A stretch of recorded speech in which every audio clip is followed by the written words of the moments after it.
in la xasuusto nimcooyinkii ilaahay, in la xasuusto dadkii naga horreeyey waxyaabihii ay la soo kulmeen. cawada waxaanu ka sheekeynayno waa boqoradii quruxda, waa gabar aada u qurux badneed, waa gabar aada u dhowrsanaan jirtay, gabar muuminad ah oo aada u wanaagsan, haddana aysan helin wax ammaan ah, sidii in la yidhi quruxdii baaba dembi ah.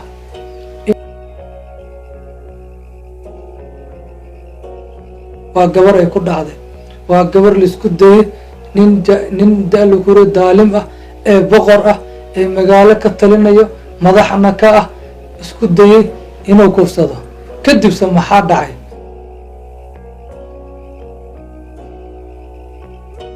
waxaa kugu soo dhacayo waxyaabaha aadka u fara badan ee la soo koobi karin ee waddankeennii ka socdo. mar walba waxaad maqlaysaa gabar baa la kufsaday, 2 maalin kadibna warkii meeshii buu ku damay. ilaa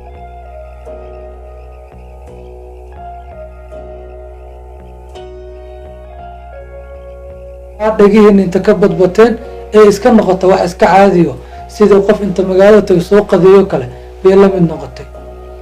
halka ninkii macsida geystay dembiga geystayna uu yahay mid baray bulshada ka sheekeynayo, iska faraxsan, dadkii kalena uga sheekeynayo.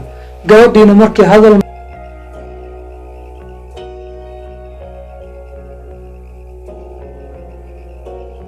maagto la leeyahay na-aamus hadha wax ku guursanaya ma lahe, ha isbaxarini na-aamus.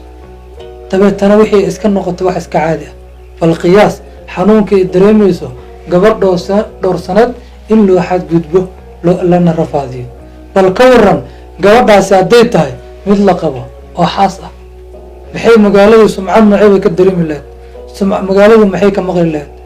ka waran bal haddii ninkeedii arkaya gabadhani si xooga looga wato, sidee bay arrinkaas noqon lahay? bal qiyaas ninkiina inta laga awood bata gabadhii laga soo watay meelna lala tegay, hadhow hadday soo noqoto ee tiraahdaay waan ka soo badbaado ilaah iga soo fakiya, ninkaanise maskaxaysa sidee noqon doontaa? ma ahaan doontaa mid ku qanacdo warka gabadhaas, mise waxay ahaan doonaa mid shaki badan ku jiro?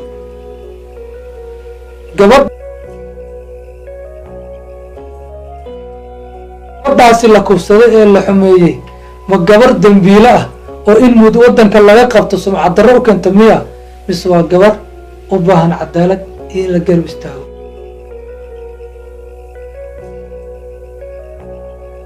waa su-aalaha inta badan aadna laisku weydiinayo. insha allahu tacaala qisadeena cawadana waxay ku saabsan tahay mawduucaas bay kaaga dhowdahay.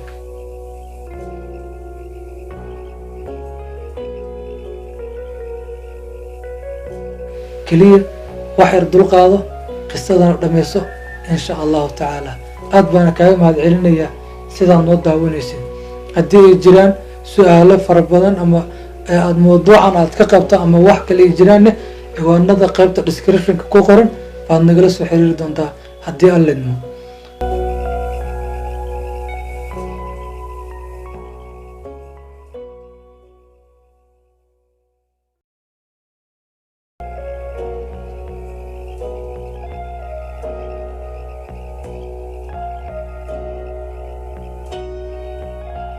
qisadeena waxay ku saabsan tahay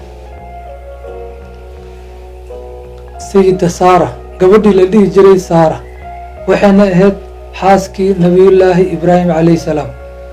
nebi ibraahim markuu kasoo tegay dhulkaa falastiin iyo xagga ee uu soo aaday waddankii masar,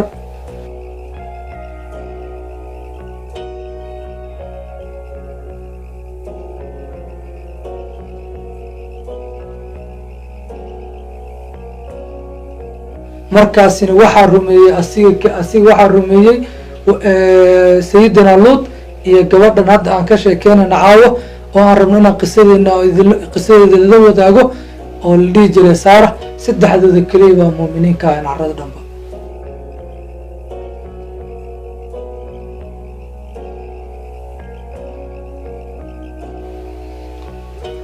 waa uu soo baxay sayidina ibraahim calayhi salaam, wuxuu imaaday waddankii masar. masarna markaas waxaa ka talinaya nin boqor ah oo daalim ah oo haddii alla kuna wax ruux bil-aadan oo xushmeynay aysan jirin cid uu ka cabsanaya armey kaa daymaataa kula xisaabtanta aysan jirin. wuxuu ah nin aad daalim u ah. dhaqankii markii caado waxaaba ahaydba oo dadkaba kula taliyay oo u waramay war wuxuu yiri wax alla horta wixii gabar qurxoon ee jirto anaaba iskala taas ma laga hadli karaba. wax alla magaalada gal soo jaajuusa soo sheega. maanta gabadhaa soo aragtaan haddii la qabo ee xaas ee leedahay ninkii waa la dilaya, haddii aan la qabinne waa la soo wadanaya. laakiin laba jooro ma baxsanayso sida dhaqanka u ahayd. nabiyullahi ibraahim markuu imaaday wadankii masar waxaa la socotay xaaskiisii saara. gabadhana waxay ahayd gabar aad u qurux badan oo sida dayaxa iftiimeed markii taariikhdeeda la akriyo aad bay u qurux badneed. markii magaaladii soo gashay baa dadkii arkeenoo waa la iswarwareysto. ninkii baa loo tagay waxaa la warwarmaysaa boqorow haye maxaa dhacay? warhadha gabar maanta magaalada waxaa soo gashay quruxdeeda aada la yaabayso. dawaa nin maryaano xaafadda ka taliyo oo dhahay gabadha carada soo gasho waxaa anaa lii keeno. waa sidaasoo kale hadda waxyaabihi neestoo kale ka mid ah. ninkan waa loo imaado waa loo bishaaray. waxaa la yidhi warhadha bishaaraan kuu wadnaa iyo war farxad leh. gabadhii u qurxooneed eeda weligaaba arkinba baaba carada maanta soo gashay. markaasu wuxuu yiri war midaas baa laga hadlaaba soonu iskama li. ciidan ba u diro waa la doonay, waa la qabtay sayidina ibraahim. markaasaa la yiri maxay kuu taas? yiri waa walaashay. waayo hadduu yidhaahdo anaa qabo waa la dilaya. gabadhii saare xoog baa lagu watay. sidii loo waday khasrigii baa la geeyey, saaluun baa la geliyey, hal la hagaajiyey baa la dhahay, cawada boqorkaa loo geenayaa. gabadha mu'minada inkastoo xumaan badan ay dareemayso haddana ilaahay bay ku kalsoon tahay subxaana wa tacaala inuusan ilaahay meel cidlaa dhigi doonin, inuusan ilaahay gaalkan faajirka faasiqa ilaah inuusan ku sallidi doonin. sayidina ibraahimne salaad buu galay, ilaahay buu u jihaystay. waayo markii qofka mu'minka dhib soo gaaro iyo rafaad u dareemayo ilaahay muxuu yidhi wastaciinuu bisabri wasalaa, salaada kaalmaysta iyo sabarka. nabiyullaahi ibraahim calayhi salaam salaad buu galay. waxaa yidhi ninkan ilaahay baa ka weyn, allahu akbar buu dhahay. daalimiintan ilaahay baa ka weyn, xumaantaan socotay waxaan dadkaan rafaadinay dhanba ilaahay baa ka weyn. inii muhaajirin ilaa rabbi sayhadiini uu soo yiri waa uu dareensaya inuusan ilaahay dayici doonin, inuusan ilaahay raalli uga noqon doonin in xaaskiisii la wato ninkan daalimkaa wato. waa uu dareemayaa inuusan ilaahay u makenin doonin ninkan, una suurtogelin doonin ficilkan foosha xun uu damacsay inuu sameeyo inay u hirgeli doonto. ma uusan cabaadin, derbiyada inta fadhiisa ma dhihin war dhibkan baa igu dhacay, saan baa lii yeelay, banaanada inta u baxay ma naadinine inta meeshiisa tagabuu salaad galo yiri allahu akbar. waa macnaheeda gargaar ilaahay kasoo hormaa jiri karo oo dareemayo dhibkan. waxaa ilaahay baa untay, asigaa khalqay, waa ay rumeeyeen, dartiis bay usoo haajireen, meeshan bay imaadeen. meeshan miyuu ilaahay ku dayacaya? miyuu garabkooda ka baxaya? intaasiba waa may. sayidina ibraahim calayhi salaam waxa ugu horeeyey oo adalku ruuxooga saar waa maxay? inuu salaadii tukado. waayo waxa la wato waa xaaskiisii si xooga lagu watay, waxna aan laga qaban karin. ilaahay moo cid kale oo u maqan oo gargaar iyo nasri ka sugay aysanna jirin. waayo dadka dhan ee bulshadaasi ku nool ee magaaladaasku ninkaas bay ka dambeeyaan, ninkaas bayna ka amar qaataan. haddana waaba ninkay boqorka ka dhigteen, waana ninkay u taliyeen. hadday wax qaban karaan ama wax faa-iidi karaan, ninka intaasoo gabar ka kufsaday amaba ka xoogay ama nimankoodii dilay miyay meesha ku haysan lahaayeen? waa kuma ninka inta xaaska walaashiis la dilay, yani inta walaalkiis la dilay xaaskiina la watay asigiina meeshii raalli ku ah ma jiro. qof damiirle waxaasi kama suurtooda. sayidina ibraahim calayhi salaam aada murugada markay qabatay salaadii buu u cararay. waayo ilaahi subxaana wa tacaala ee ka soo badbaadiyey dabkii lagu riday ee ilaahay yaa naaru kunii bardan wasalaam. maantan ilaah meeshan mauga harayo, meeshan cidlo ma dhigayo. laakiin waxaa jirto xikmad rabbaani ah ee meeshan ka socoto. waxaa jirta wax ilaahay subxaana wa tacaala damacsan yahay, balse dadka kale si kale u maleeyaan. arrinta waa run, rafaad badan baa ka jira, dhib badan baa ka jira, xumaan badan bay dareemayaan. bisana ilaahay subxaanahu wa tacaala waa mid khaaliq oo ka warqaba, haddana ficilada socdo dhan ba xikmad u jiraan.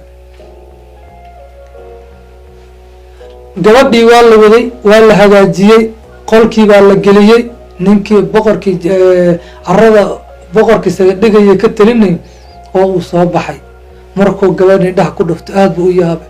war wuxuu yidhi waxaan xaggee ku jirtay gabadh saan u qurxoon oonan war u ahaynin miyaa dhici karto? gabadhaani ma nin aana ahayn bay u suubataaba, see ku dhacda inaana war buu ahayninba? su-aalahaas fara badan buu ninkii isweydiiyey. gabadhani maxay niyadeedan qalbigeeda maxaa ku jiro? ilaahay baa ku jiro subxaanahu watacaala. ilaahay bayna baraysaa. ninkanna muxuu ku mashquulsan yahay? war gabadhan qurxoon ee saan u eg ee iftiimeyso see intaasoo dhan aadana ogaan weysay. laakiin wuxuu yidhi maadaama maantay gacantaada soo gashay, waaba islaam gacan bir soo gashay, meelay kaaga baxsan kartana ma leh, cid kaa celin kartana ma leh, cid kaa xigtana ma leh. meesha wuxuu yidhi tan cid kaa xigta ma lehe, caradan iska daaq. ninkii waa u soo dhawaaday gabadhii. saas markuu gabadhii yacni markii u imaaday bay gabadhi waxay ka codsatay inay waxyar hallii kaadiyo. waa ay baxday.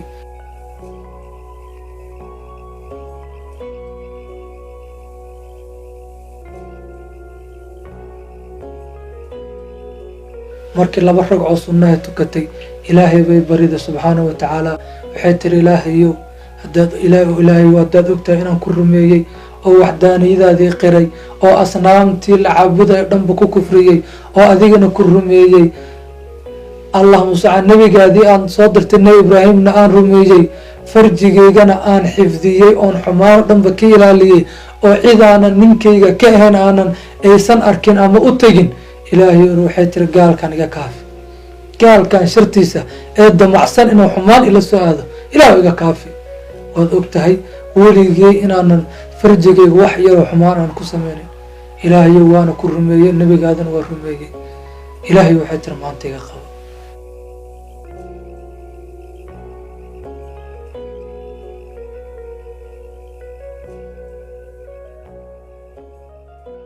waayo ilaah subxaanahu watacaala qofka bini-aadanka wuxuu ku hadlo ama carab ha ka dhaho ama qalbiga ka dhaho ama niyadda ha uga soo dhacday, ilaahay waa mid og, waa mid la socdo, waa mid dareemi karo. ninkii waa u imaaday. gabadhii markuu saan gacantii u saari rabay, dacadii baa ilaahay deg deg u aqbal. ninkii waaba sooxay. markaasoo lugay ka jiray kakakakakak. waa uu yaabay. markaas ayadiina waa inaxday.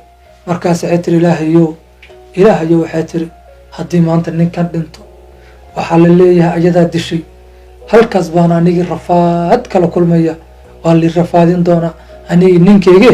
ilaahay waxay tiri meeshan ka caafiyo shartiisa ilaahay uga kaafi.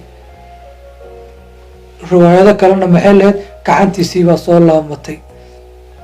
alaa ayata xaal ninkiina meeshan dhibaatii buu kala kulmay. markuu soo kacay waxaa la sheegay inuu mar labaad isku dayo, haddana sidii ay ku dhacday.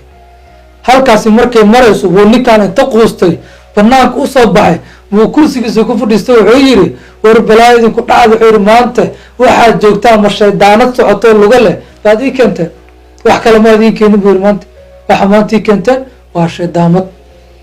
orda iga tago dha wuu ku rabee. waa iska soo diray.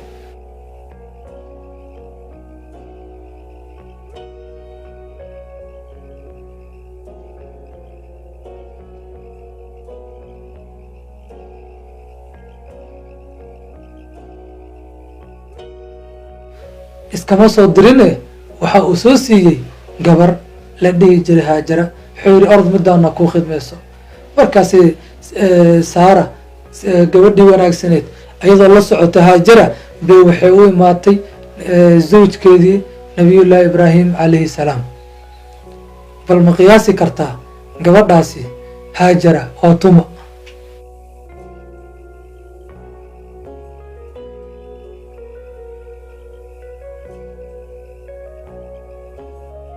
haajara waa nebiga calayhi salaatu wasalaam ayadiis oo waxay dhashay nebi ismaaciil.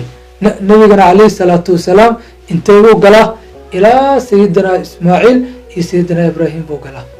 bal u fiirso dhowrsanaantii wanaaggii maxaa xikmadda meeshan ku jirtay, bal intay laagtaha eega. ilaahi subxaanahu watacaala gabadhan baa ilaahay u qadaray inay meeshan imaatay kulmaan nabiyullaahi ibraahim calayhi salaam. waa qiso aad u cajiib ah. waxaana rajeynaya insha allahu tacaala inaad la sii wadaagi doontid walaalahaada muslimiinta iyadoo waqti badan aysan kaa qaadan doonin. wixii su-aalo ah ama mawduuca ku saabsan insha allahu tacaalana waa noo soo gudbin doontaan sidaad ciwaanka horeba kusoo sheegay. intaad nala socotayna aad baa ugu mahadsan tahay. dembigeena iyo dembi waalidkeena allah dhaafo, inta islaamana allah u naxariisto. hada wabillahi towfiiq, wassalaamu calaykum waraxmat ullaahi wabarakaatu.